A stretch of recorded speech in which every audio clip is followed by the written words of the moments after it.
ہر قوم کوئی نہ کوئی تہوار مناتی ہے، اور لوگ چونکہ معاشرہ انفرادی سطح پر بھی راضی رہنا چاہتا ہے اور اجتماعی ماحول بھی فراہم کرنا چاہتا ہے، قومیں بڑے بڑے تہوار مناتی ہیں، میلوں کا بندوبست کرتی ہیں، دن منائے جاتے ہیں۔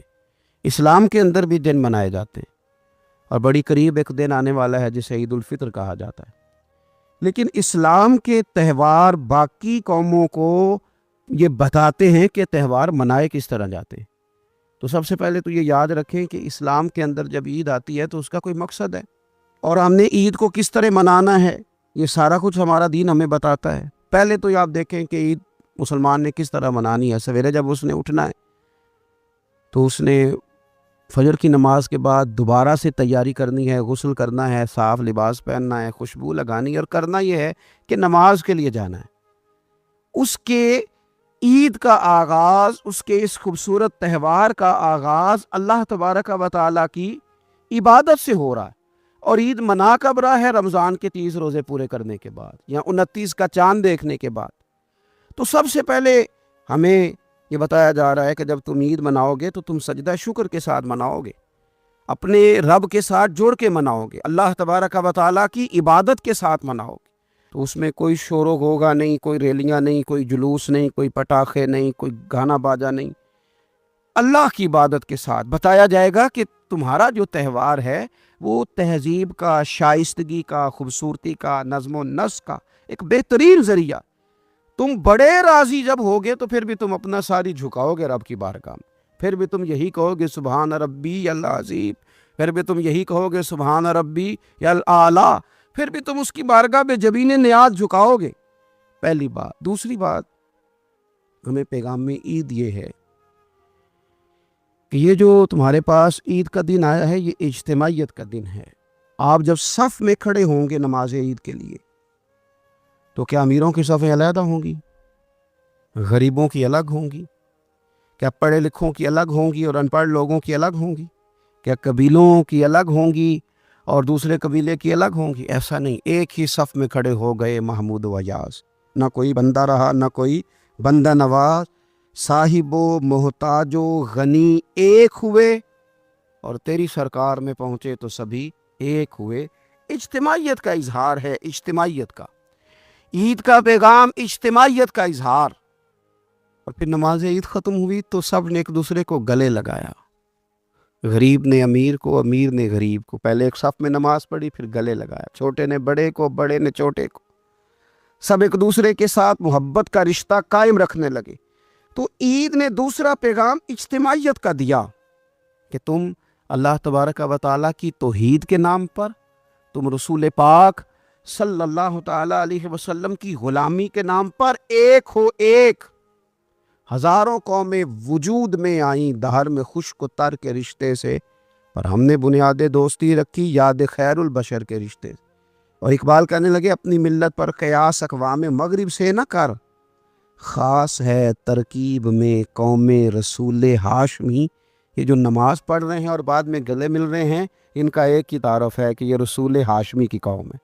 یہ تعارف اجتماعیت کا درس، پیار کا درس، مساوات کا درس، چھوٹے بڑے کے فرق کو ختم کرنے کا درس، امیر غریب کی تفریق مٹانے کا درس، اس کا نام عید ہے۔ تیسری بات، آپ جو دیکھیں کہ کوئی بھی ہمارا موقع ہے نا تو اسلام نے اس پر کچھ تعلیمات دی ہیں۔ اگر آپ کو اللہ بیٹا دیتا ہے، بیٹی دیتا ہے تو اس کا عقیقہ کرنا ہے، دوسروں کو کھانا کھلانا ہے۔ اگر اللہ نے شادی کا موقع دیا تو سنت ہے ولیمہ کرنا ہے، لوگوں کو کھانا کھلانا ہے۔ اگر بڑی عید کا موقع آیا ہے تو قربانی رکھ دی گئی ہے، آپ گوشت کریں گے، اس کا ایک حصہ رشتہ داروں کو دیں گے، ایک حصہ غریب نادار لوگوں کو دیں گے۔ اور عید کا موقع آیا تو صدقہ فطر رکھ دیا گیا چھوٹی عید پہ، اور صاحب نصاب پر زکوٰۃ بھی فرض کر دی گئی جو بالعموم رمضان میں ہی دی جاتی ہے۔ رمضان میں زیادہ تر مسلمان دینے کی کوشش کرتے ہیں۔ تو اس سے کیا ہوتا ہے کہ انسان اپنی خوشیاں دوسروں کے ساتھ بھی جوڑتا ہے، وہ اکیلے خوشی نہیں منا رہا، وہ دوسروں کے ساتھ اپنی خوشیوں کو جوڑ رہا ہے، غریب کو کھانا کھلا رہا ہے۔ اور نبی پاک صلی اللہ علیہ وسلم نے فرمایا وہ دعوت بڑی ملعون ہے، وہ بڑی لعنت والی دعوت ہے کہ کسی نے دعوت پکائی اور صرف امیروں کو دعوت دی جائے، غریبوں کو نہ دی جائے۔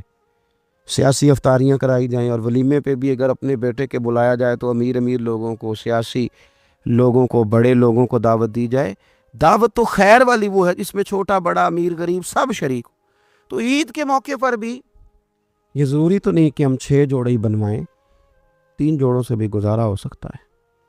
اس طرف بھی تھوڑی توجہ کر لیں کہ جس گھر کے اندر 1 جوڑا بھی خریدنا مشکل ہے، یہ کوئی ضروری تو نہیں کہ 10 جوڑے ہی خریدے جائیں، 2 پہ بھی گزارا ہو سکتا ہے. 3 جوتے لینے کی بجائے 1 سے بھی عید گزر جاتی ہے، لیکن تھوڑی سی توجہ کر غرباء کی طرف بھی کر لی جائے، مساکین کی طرف.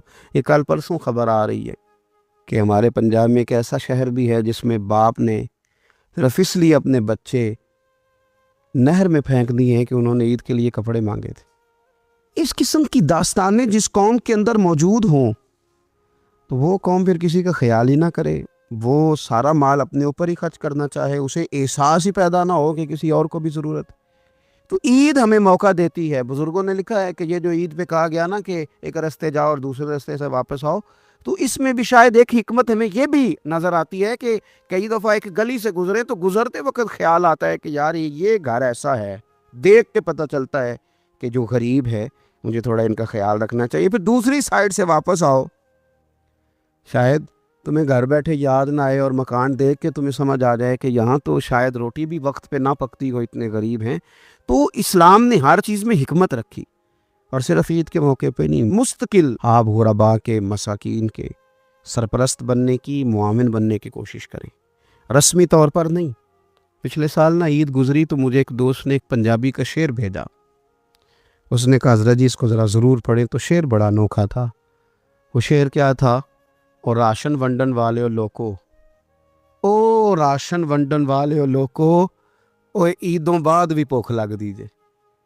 عید کے بعد بھول ہی گئے تم. مستقل بنیادوں پر کوشش کریں کہ آپ معاون بنیں، غرباء کے، مساکین کے، یتیموں کے، ان لوگوں کی مدد کریں. حضرت بشیر بن عقبہ رضی اللہ تعالیٰ عنہ فرماتے ہیں کہ میرے والد جنگ احد میں شہید ہو گئے تھے اور میں ایک کونے میں کھڑا رو رہا تھا. تو نبی پاک صلی اللہ تعالیٰ علیہ وسلم نے مجھے دلاسا بھی دیا، دست شفقت بھی رکھا. تو میں نے کہا حضور میرے والد چلے گئے تو کیا بنے گا؟ تو کیا انداز حضور نے اختیار کیا اور کیا انہیں عظیم نسبتوں سے نواز دیا. حضور فرمانے لگے اے بشیر بن عقبہ تو پسند نہیں کرتا کہ فاطمہ تیری بہن بن جائے، عائشہ تیری ماں بن جائے اور محمد تیرے والد بن جائیں صلی اللہ تعالیٰ علیہ وسلم. مستقل تجھے رشتے نہ دے دیے جائیں، مستقل تجھے سہارا نہ دے دیا جائے، مستقل بنیادوں پر ہی تیرا خیال نہ رکھا جائے. تو عید پر، رمضان میں بالعموم اور عید کے بعد بھی کوشش فرمائیں کہ آپ مستقل بنیادوں پر غرباء اور مساکین کا خیال کریں. اللہ تبارک و تعالی ہمیں عید کے پیغام کو بھی سمجھنے کی توفیق عطا فرمائے. قرآن مجید فرقان حمید نے ارشاد فرمایا کہ انما المؤمنون اخوہ. سورہ حجرات کے اندر اللہ فرماتے ہیں کہ یہ جو مومن ہے نا یہ آپس میں بھائی بھائی. کتنا وسیع قرآن پاک نے اس عنوان کو کر دیا، کتنا زیادہ وسیع کر دیا. برادری کی، رنگ کی، قبیلے کی، علاقے کی ساری قید سے نکال کر فرما دیا کہ جس نے جہاں بیٹھ کے بھی نبی پاک علیہ السلام کا کلمہ پڑھا ہے وہ تمہارا بھائی بن گیا، جہاں بیٹھ کے بھی. اقبال کہنے لگے بازو تیرا توحید کی قوت سے قوی ہے اور اسلام تیرا دیس ہے، اس لیے کہ تو مصطفی ہے. جب لوگ قدورتیں پالنے لگ جاتے ہیں نا، نفرتیں، حسد، بغض، عداوت، کینہ پروری، تو ٹھنڈی جگہ پر بھی بیٹھ کے وہ سکون نہیں پاتے، اس لیے کہ ساتھ والے کو دیکھ کے جب 100 دفعہ گھورنا ہے اور جب آنے والے کا وجود برداشت ہی نہیں ہونا، اور جب انسان نے محسوس کرنا ہے کہ یہ بندہ آ گیا تو یہ کرب ہے. میرا کبھی کبھی دل کرتا ہے کہ دوستوں سے یہ پوچھوں کہ گرمی کا موسم آ جائے وہ زیادہ تنگ کرتا ہے کہ کوئی مخالف دوست آ کے بیٹھ جائے وہ زیادہ تنگ کرتا ہے؟ زیادہ دعا کیا ہوتی ہے کہ یا اللہ موسم ٹھنڈا کر دے، کہ یا اللہ یہ بندہ چلا جائے. میرا خیال یہ ہے کہ بعض لوگوں پر سخت بوجھ بن جاتے. تیزی سے فروغ ہوا ہے عداوت کا، نفرت کا، اور ہماری نفرتوں کی جو وجوہات ہیں ان میں بڑی وجہ یہ ہے کہ یہ بندہ میری طبیعت کا نہیں. مجھے صرف وہ بندہ درکار ہے جو میری مزاج کے مطابق چلے، ہاتھ باندھ کے میرے پیچھے چلے. رسول کریم صلی اللہ تعالی علیہ وسلم دوسروں کے مزاج کا لحاظ کرتے تھے، دوسروں کے مزاج کا پاس فرماتے تھے، خیال کرتے تھے نبی کریم صلی اللہ علیہ وسلم۔ عورت کے جذبات ہوتے ہیں، اس کا ایک اپنا زندگی میں اس کی کچھ خواہشات ہوتی ہیں۔ آپ کیا اس بات کو معمولی سمجھتے ہیں کہ نبی پاک صلی اللہ علیہ وسلم نماز کے لیے کھڑے ہوں رات کو؟ تو حضور حضرت عائشہ صدیقہ سے فرمائیں کہ اگر تو کہے تو میں نماز پڑھ لوں، اس لیے کہ وقت تیرا ہے۔ میرے بھائی، کسی کے مزاج کا جب آپ تو بوجھ بننے کی کیا ضرورت ہے؟ آپ سمجھ لیں، مزاج کو سمجھ لیں اور کوشش کریں کہ فروغ محبت ہو، عداوت نہ ہو۔ یہ جو ہمارے پاس موقع آتے ہیں نا، عید کے اور حج کے، قربانی کے، رمضان کے، یہ سارے موقع دراصل اللہ نے دیے ہیں کہ آپس میں محبتیں تقسیم کرو۔ اور یاد رکھنا، محبتیں بانٹنے سے بڑھ جاتی ہیں، یہ تقسیم کرنے سے بڑھتی ہیں، یہ زیادہ ہوتی ہیں۔ ہم محبت نہیں بانٹتے، ہم مفادات کو دیکھتے ہیں، ہم مفادات کو دیکھتے ہیں۔ میں نے تو زندگی میں ان لوگوں کو بھی دیکھا ہے کہ کسی آستانے پہ، کسی ادارے میں، کسی مسجد میں، کسی تنظیم میں ان سے کوئی پیار زیادہ ہو گیا تو انہوں نے پھر اپنے وہ مفاد سامنے رکھ کے کسی اور کو وہاں داخل ہونے دیا، ورنہ انہوں نے کسی کو قریب نہیں پٹکنے دیا، کہیں ایسا نہ ہو جائے کہ وہ جو ہمارا نمبر ہے وہ پیچھے نہ چلا جائے۔ ہم لوگوں نے فروغ محبت نہیں کیا۔ دیکھو رسول کریم صلی اللہ تعالی علیہ وسلم نے حضرت انس بن مالک رضی اللہ تعالیٰ عنہ سے فرمایا، یہ بخاری مسلم کی حدیث ہے، صبح صبح سرکار کی ملاقات ہوئی تو نبی پاک صلی اللہ علیہ وسلم نے فرمایا، اور لفظ بڑے خوبصورت ہیں حدیث کے۔ حضرت انس کہتے ہیں میں قربان جاؤں، میں تو غلام تھا نا، لیکن حضور فرمانے لگے، یا بنیا، او میرے بیٹے، تجھ سے ایک بات نہ کروں؟ یا رسول اللہ حکم کریں؟ تو نبی پاک علیہ السلام فرمانے لگے، انس بیٹا، پتر اس بات کو یاد رکھنا کہ جب تو سویرے سو کے اٹھے تو سب سے پہلے اپنے دل پہ نظر ڈالنا، دیکھنا تیرے دل میں کسی کا بغض تو نہیں، کسی کی عداوت تو نہیں، اور پھر قربان جائیں۔ نبی پاک صلی اللہ علیہ وسلم نے یہ نہیں فرمایا کہ تجھے اتنی جزا ملے گی، اتنا ثواب ملے گا، اتنا اجر ملے گا۔ کیا انداز ہے کریم محبوب کا! تیرے آگے ہیں یوں دبے لچے فصحا عرب کے بڑے بڑے، کوئی جانے منہ میں زبان نہیں بلکہ جسم میں جان نہیں۔ حضور فرمانے لگے، انس دیکھنا ذرا ترتیب جملوں کی، فرمایا انس صبح اٹھ کے اپنے دل پہ نظر ڈالنا، تیرے دل میں کسی مومن کا بغض تو نہیں۔ اور ثواب نہیں بیان کیا، بلکہ حضور فرمانے لگے، انس خیال کرنا، بغض تو نہیں۔ اور فرمایا، انس یہ خیال کرنا اور بغض نہ رکھنا یہ تیرے نبی کا طریقہ ہے، فرمایا یہ تیرے رسول کی سنت ہے، اس کا ذرا خیال رکھنا۔ گویا حضور نے فرمایا یہ میری وصیت ہے، میرے اس طریقے کو ذرا جاری۔ سویرے اٹھ کے موبائل پہ نظر ڈالنا ضروری نہیں، کھاتا دیکھنا ضروری نہیں، سویرے اٹھ کے کوئی روب ڈالنے کے نئے نئے طریقے اور مال کمانے کے نئے نئے طریقے سوچنا، یہ تو مردہ کر دیتا ہے دل کو۔ سویرے اٹھ اور سب سے پہلے دل پہ نظر ڈال، اگر تیرا دل بغض سے پاک ہے تو پھر انشاءاللہ تعالیٰ پیسے اگر آج تھوڑے بھی کمائے گئے تو نیند رات کو انشاءاللہ سکون کی اللہ عطا فرمائے۔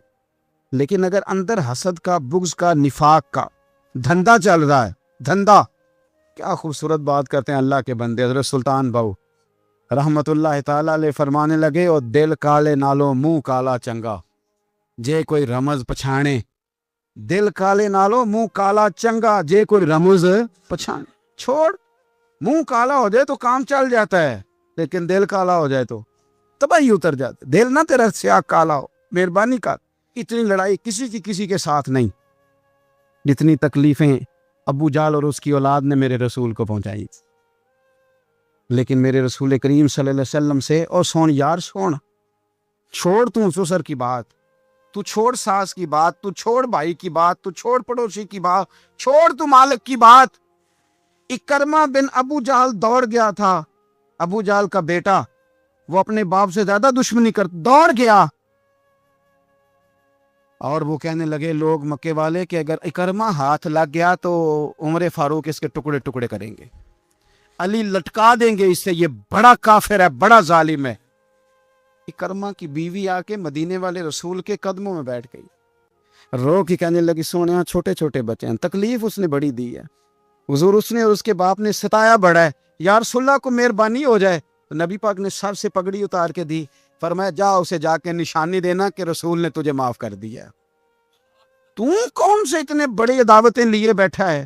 اور میں بڑی دفعہ کہہ چکا ہوں، بڑی دفعہ، کہ نبی پاک کی شہزادی کا قاتل حضرت زینب بڑی بیٹی، جس نے نیزہ مارا تھا گھوڑے کو اور وہ گھوڑے سے گر گئی تھی، وہ آ گیا فتح مکہ کے بیٹی کا قاتل، اور اس نے اپنے چہرے پہ نقاب اوڑھ کے نا تو نبی پاک کے سامنے آیا، کہنے لگا بہت بڑا دشمن بھی آئے تو معاف کر دیتے ہو. تو نبی کریم فرمانے لگے بیٹیاں بھولا نہیں کرتی، پر تو کلمہ پڑھ میں تجھے بھی معاف کرنے کو تیار. یہ بھولا نہیں کرتی، کیا کروں، بیٹیاں کہاں بھولتی، لیکن تو پڑھ نہ کلمہ. یارا بات کو سمجھے، کون سی عداوتیں لیے بیٹھے ہو؟ کر لو اس بہن کو فون جس کے ساتھ بلا وجہ کا رٹا ڈال لیا ہے. چچا چچا ہی ہوتا ہے، وہ کوئی کافر اور مشرک تو نہیں نہ ہو گیا. کر لو صلح. اور سنو، میرے نبی پاک صلی اللہ علیہ وسلم نے فرمایا دو بھائی اگر ناراض ہوں تو جو صلح پہلے کرے گا وہ جنت میں پہلے جائے گا، آگے آگے چلے گا. مہربانی فرمائیں سب سے پہلے اپنی زندگی سے یہ عداوت نکالیں. ہمارا کسی سے رٹا ہی کوئی نہیں، جھگڑا ہی کوئی نہیں، کیا ضرورت ہے؟ جھگڑا اس کا ہوتا ہے جس کی کوئی ذات ہوتی ہے. جھگڑا اس کا ہوتا ہے جس نے اپنے آپ کو بت بنا لیا ہے. جھگڑا اس کا جس نے انا پال لی ہے. جھگڑا تو اس کا ہے جو کہتا ہے میں کوئی شے ہوں. جھگڑا تو اس کا ہے. لیکن اگر میرے بھائی تیری ذات کوئی نہیں، تیرا رٹا کوئی نہیں، تو پھر حضرت سیدنا بلال حبشی حضرت ابو ذر غفاری سے ناراض ہو گئے تھے. بلال کا رنگ کالا تھا، ابو ذر غفاری کا گورا تھا. بلال مزدور آدمی تھے، ابو ذر غفاری سردار تھے. بلال حبشن کے بیٹے تھے، وہ چودھری کے پتر تھے. لیکن نبی پاک صلی اللہ علیہ وسلم نے فرمایا ابو ذر میں تب راضی ہوں اگر تجھ سے بلال راضی ہو. تو سیدنا ابو ذر غفاری نے ایک منٹ نہیں لگایا، ذات کا بت کوئی نہیں تھا، جا کے تو جناب بلال کے سامنے لیٹ گئے. کہنے لگے حبشن کے بیٹے اٹھا اپنا پیر اور میرے منہ پہ رکھ، اور میں دنیا والوں کو بتاؤں کہ تھا تو حبشن کا بیٹا، پر مدینے والے رسول نے تجھے کتنی عزتیں عطا کر دی. مہربانی کرو. آپ یقین کرو ایسے گھٹن سی ہے، 10 آدمی اکٹھے نہیں بیٹھ سکتے کسی جگہ. آپ یقین کریں 4 دوست اور بڑی پیاری باتیں کر رہے ہیں، وہ کیا خوبصورت ان کی گفتگو ہے، لیکن ایک اٹھ کے گیا تو 3 اس کی غیبتیں کرنے لگ گئے. ایک ان میں سے اٹھ کے گیا تو باقی 2 غیبتیں کرنے لگ گئے. لب و لہجہ اتنا سخت اور ترش اختیار کیا جس کی حاجت ہی نہیں، ضرورت ہی نہیں. یا کیا کر رہے ہیں؟ تو کبھی بھی اس طرح کا رویہ نہ، جس کی تعریف کر لی سو اس کی کر لی. اور میرے نبی پاک صلی اللہ علیہ وسلم نے فرمایا جس کی ایک دفعہ تعریف کر لو کوشش کرنا زندگی بھر دوبارہ توہین نہ کرنا. اپنی زندگی سے نکالیں گلا شکوہ، تھوڑی دیر کے لیے سیکھ لیں معاف کرنا، عداوت کو نکال دیں، پہل کریں. اور 2 قدم ہوتا ہے انسان کے لیے، صرف 2 قدم. ایک قدم آپ نے اپنے نفس کی خواہش پہ رکھنا ہے، انشاءاللہ دوسرا قدم اللہ کے قرب کی طرف بڑھ جائے گا. اللہ کے قرب کی صرف 2 قدم ہے، لمبا مسئلہ کوئی نہیں. تو پہلی بات محبت کے لیے یہ دیکھیں، اسلام نے نماز فرض کی، نماز بندے کا اللہ سے رشتہ ہے، لیکن فرمایا وَرْكَعُوا مَعَ الرَّاكِعِينَ، اکیلے اکیلے نہ پڑھنا، جماعت کے ساتھ پڑھنا، جماعت کے ساتھ. پھر فرمایا چھوٹی مسجد میں جمعہ نہ پڑھنا، جامع مسجد میں جا کے پڑھنا. پھر فرمایا جب عید پڑھنا تو کھلے میدانوں میں سارے مل کے پڑھنا. پھر فرمایا جب حج پہ آؤ نا تو تمہیں سکون شلوار قمیض میں ہے یا تہمت کرتے میں ہے، لیکن یہاں جب میری بارگاہ میں آؤ نا میرا دل کرتا ہے سب کا ایک رنگ ہو، سفید. اور بڑی خوبصورت حدیث ہے ترغیب و ترہیب میں، نبی کریم صلی اللہ علیہ وسلم نے فرمایا کہ جب لاکھوں حاجی میدان عرفات میں جمع ہوتے ہیں نا، میدان عرفات میں کوئی بہت عالیشان بندوبست آج بھی نہیں ہے، آج بھی لوگ چٹائیوں پہ بیٹھتے ہیں. اور اے سی والی بس میں بھی آپ بیٹھ کے جائیں تو پھر بھی کچھ نہ کچھ گرد آپڑ پڑی جاتی ہے. وضو کرنے جائیں تو پھر بھی کچھ نہ کچھ ریت سر میں، داڑھی میں، بالوں میں پڑ جاتی ہے. لیکن لاکھوں لوگ آئیں پر اکٹھے ہو کے آئیں. اکیلے اکیلے کوئی میدان عرفات میں جائے اور 9 ذی الحج کے علاوہ جائے تو یہ مقام اسے نہیں ملتا. لاکھوں آئے، اکٹھے آئے. تو حضرت ابو ہریرہ رضی اللہ تعالیٰ عنہ فرماتے ہیں رب کریم آسمان کے دروازے کھول کے فرشتوں سے فرماتے ہیں ذرا نیچے تو نظر کرو. فرشتے دیکھتے ہیں نیچے تو اللہ فرماتا ہے ان کے چہروں پر گرد ہے، یہ بڑے بڑے بنگلوں میں رہنے والے، ان کی حالت دیکھو کتنی آج خستہ ہے. گویا تم نے تو کہا تھا نا یہ فساد پھیلائیں گے، تو فرشتوں مجھے بتاؤ یہ اربوں پتی، یہ مفتی، یہ صوفی، یہ علامہ، یہ شیخ، یہ پیر، یہ اتنے اتنے بڑے لوگ یہ کدھر آئے ہیں بتاؤ؟ تو فرشتے عرض کرتے ہیں اللہ تجھے راضی کرنے آئے ہیں، یہ لاکھوں لوگ گھر بار چھوڑ کے تجھے راضی کرنے آئے۔ تو میرے نبی پاک علیہ السلام فرماتے ہیں، پھر رب فرماتا ہے تم گواہ ہو جاؤ میں نے ان سب کو دوزخ سے آزاد کر کے ان کے لیے جنت کا فیصلہ کر لیا۔ اور حضرت فضیل بن عیاض کہتے ہیں میں نے 1 سال کہا تھا اے اللہ مجھے بتا تو صحیح، اتنے بلا لی ہیں، قبول کس کس کا ہوا ہے؟ تو کہتے ہیں میں اور جاگتے ہوئے تو ہاتف غیب سے ندا آئی، فضیل تو کو منشی نہیں اللہ کی رحمت کا کہ تجھے پوچھ کے قبول کیا جائے گا، میں نے بلایا ہی اسے تھا جس کا میں نے قبول کر لینا تھا، دوسرا میں نے داخل ہی کوئی نہیں ہونے دیا، یہاں آیا ہی وہ ہے جس کا میں نے قبول کرنا تھا۔ حضور فرماتے ہیں رب فرماتے ہیں گواہ ہو جاؤ میں نے ان کے گناہ بخش کے جنت کا فیصلہ کر، اگلے لفظ سنیں گے تو اور خوش ہو جائیں گے۔ نبی پاک علیہ الصلوۃ والسلام فرمانے لگے، حضور فرمانے لگے رب فرشتوں سے فرماتا ہے انہیں بھی بخش دیا ہے، اور جن جن کے لیے یہ دعا کریں گے میں ان سب کی بھی مغفرت فرما دوں۔ تو یہ ساری اجتماعی عبادات مسلمانوں کو آپس میں جوڑنے کے لیے، آپس کی محبتوں کے فروغ کے لیے۔ زکوٰۃ کیا ہے؟ امیروں کا غریبوں کو حصہ دینا۔ قربانی کیا ہے؟ اپنے پیسوں کا جانور خرید اور اپنے پیسے لگا کے اسے ذبح کر، پھر اس کا گوشت بنا، ساری ڈیوٹی تیری پر دینا غریبوں کو۔ یہ کیا ہے؟ یہ لوگوں کو ایک دوسرے سے جوڑتا ہے، یہ محبتیں پیدا کرتا ہے۔ میرے نبی پاک علیہ السلام نے فرمایا ایک دوسرے کو تحفہ لیا کرو، دیا کرو، اس سے محبت بڑھتی ہے۔ تحفہ دیا کرو، اس سے صرف لینا نہیں، تحفہ مہربانی فرمائیں۔ کسی کی جیب پر دھیان رکھنا منع ہے دین میں، بلکہ نبی پاک صلی اللہ علیہ وسلم نے فرمایا اگر تم چاہتے ہو نا کہ لوگ تم سے پیار کریں تو فرمایا جو ان کی جیبوں میں ہے اس سے بے نیاز ہو جاؤ، پھر تم یہ چھوڑ دو کہ یہ میرے لیے لایا کیا ہے۔ اگر تم لوگوں کی جیبوں پر توجہ کرو گے تو پھر وہ لوگ تم سے کبھی محبت نہیں کریں گے۔ لیکن ایک شریعت نے جو اینگل دی تحفے طائف کی، اس کا جو انداز ہے اس پر ذرا غور کریں۔ حضرت جابر بن عبداللہ رضی اللہ تعالیٰ عنہ فرمانے لگے کہ میری اماں نے نا حریرہ بنایا، عرب شریف میں کھانا بنتا تھا حریرہ۔ میرے والد گرامی نے میری ماں سے سفارش کی، ان کے والد حضرت عبداللہ ابن عمر یہ میدان احد کے پہلے شہید ہیں، اور نبی کریم صلی اللہ علیہ وسلم نے فرمایا تھا جو شہید ہوا رب نے اس پر پردے ڈال کے بات کی، لیکن جابر جب تیرے والد گئے ہیں تو رب نے بے پردہ گفتگو فرمائی ہے۔ اتنا بڑا آدمی حضرت عبداللہ ابن عمر رضی اللہ تعالیٰ عنہ۔ تو انہوں نے نا اپنی بیوی سے کہا کہ اچھا سا حریرہ بناؤ، میں نے سرکار کی بارگاہ میں پیش کرنا ہے۔ تو کہتے ہیں بڑا پیارا، میری ماں نے نا بڑی خوشبو اس میں سے آ رہی تھی، وہ تیار کر کے اور بڑے برتن میں ڈال کے اوپر سے ڈھک کے مجھے دیا۔ جب میں نبی کریم صلی اللہ علیہ وسلم کی بارگاہ عالی مرتبت میں پہنچا تو اس کی خوشبو تو دور سے آ رہی تھی، اور ویسے بھی اللہ تعالیٰ نے غیب کی کنجیاں حضور کو عطا فرمائی ہیں، لیکن نبی کریم صلی اللہ علیہ وسلم پھر بھی فرمانے لگے تیرے باپ نے گوشت پکا کے بھیجا میرے لیے، اندر حریرہ ہے اور خوشبو آ رہی ہے۔ حضور فرمانے لگے تیرے والد نے کیا گوشت بنا کے بھیجا؟ اللہ کرے آپ کو سمجھ آئے میری بات۔ سرکار کسی سے کسی چیز کا مطالبہ کریں تو یہ اس کے نصیب ہیں، یہ تو وہ قبول ہو گیا۔ چونکہ نبی کریم کی تو بیٹی سیدہ فاطمہ کے گھر اگر شام کو کھانا نہ پکے تو رب جنت سے بھیج دیتا ہے، تو سرکار کو تو محتاجی نہیں کسی کی۔ لیکن حضور صلی اللہ علیہ وسلم، آپ بات کو سمجھیے گا میں کیا عرض کر رہا ہوں، اس اشارے کو سمجھے جس کو صحابہ سمجھے۔ نبی پاک صلی اللہ تعالی علیہ وسلم نے فرمایا تیرے ابا نے گوشت پکا کے بھیجا ہے؟ کہتے میں نے پلیٹ اٹھا کے عرض کی حضور نے یہ حریرہ ہے، تو سرکار نے وہ نکال لیا۔ کہتے ہیں حضرت جابر بن عبداللہ کہ میں چونکہ پختہ عمر کا نہیں تھا، میں واپس گیا، میں نے جا کے عرض کی کہ ابا جی نبی پاک صلی اللہ علیہ وسلم کو تو پتہ تھا حریرہ ہے اور اس کی خوشبو بھی آ رہی، پھر حضور نے یہ کیوں فرمایا کہ گوشت ہے اندر؟ قربان جائیں، جب عشق سکھاتا ہے آداب خود آگاہی، اقبال کہتے ہیں جب عشق سکھاتا ہے آداب خود آگاہی تو کہتے ہیں کھلتے ہیں غلاموں پر اسرار شہنشاہی، عطار ہو، رومی ہو، رازی ہو، غزالی ہو، کچھ ہاتھ نہیں آتا بے آہ و سحر گاہی۔ کچھ لوگ اصل بات نہیں نہ کرتے، پتہ انہیں چل جاتا ہے، تو مرحوم اعظم چشتی نے کہا تھا، نہ علماں وچ پھسا سانو تو یار دی گل سنا سانی.